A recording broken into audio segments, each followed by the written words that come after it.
300 कोटींना खरेदी केली असा आरोप ठाकरेंच्या शिवसेनेचे नेते अंबादास दानवेंनी केला। धक्कादायक बाब म्हणजे या जमिनीच्या खरेदीकरता केवळ 500 रुपयांची स्टॅम्प ड्युटी देण्यात आली असा दावाही दानवेंनी केलाय।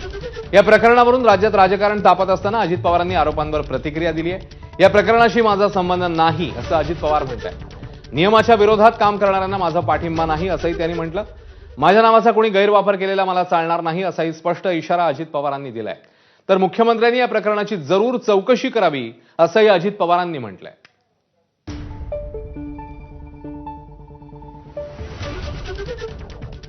काही वेळापूर्वीच माध्यमांशी संवाद साधताना अजित पवारांनी याबद्दल आपली भूमिका स्पष्ट केलेली आहे। कोणत्याही नियमबाह्य गोष्टींना आपलं समर्थन असणार नाही।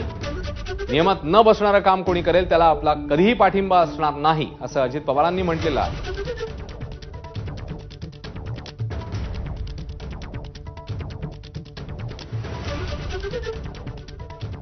तर या सगळ्या संदर्भात माध्यमांच्या प्रतिनिधींनी अजित पवारांना प्रश्न विचारले असता अजित पवारांनी नेमकं काय म्हटलं बघूया। जे काही आता टीव्ही वेगवेगळ्या चॅनलला चाललेलं आहे त्याबद्दलची पूर्ण माहिती मला काही नाहीये। माझा त्या गोष्टीशी डायरेक्ट अजित पवार म्हणून दुरान्वयी देखील संबंध नाही। मला 35 वर्ष महाराष्ट्रातली जनता ओळखते। मागे एकदा 3-4 महिन्यापूर्वीची गोष्ट असेल की अशा पद्धतीचं काहीतरी चाललंय असं कानावर आलं, त्यावेळेस मी सांगितलं की असलं काही चुकीचं केलेलं मला चालणार नाही।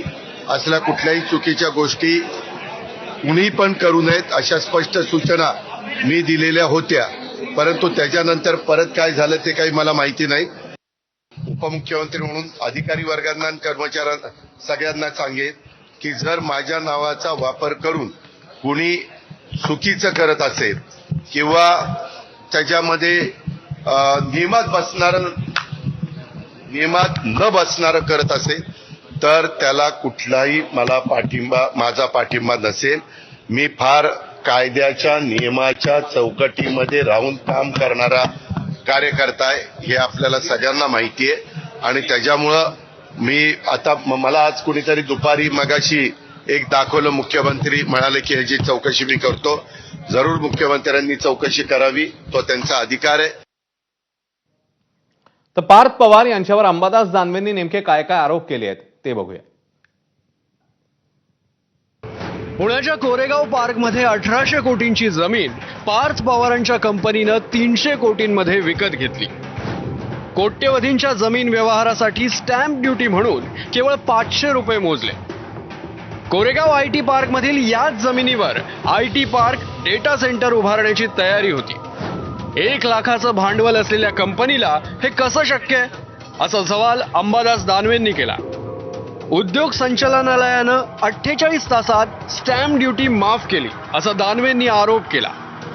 केवळ 27 दिवसात हा व्यवहार झाल्याचा अंबादास दानवेंचा आरोप आहे।